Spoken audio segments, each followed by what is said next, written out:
Arka fren, arka fren, arka fren. Ön fren değil, arka fren değil. Ben nasıl kayacağım ama buradan aşağı benim şey kayama ya bu.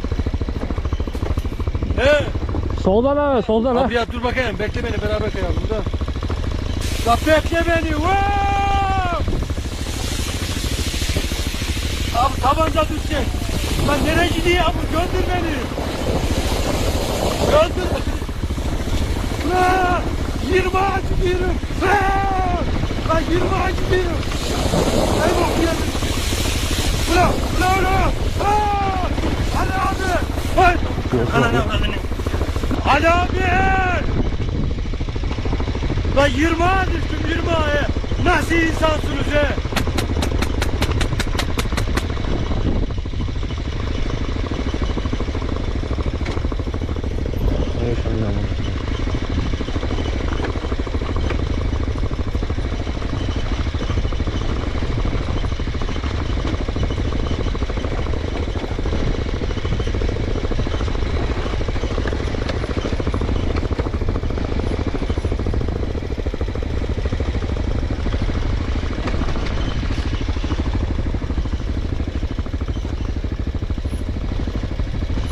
Yavaş in, yavaş.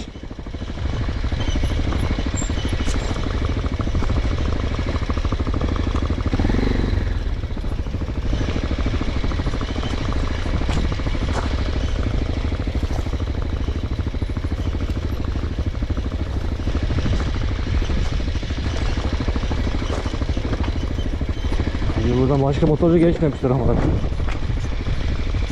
Söylüyordum ona.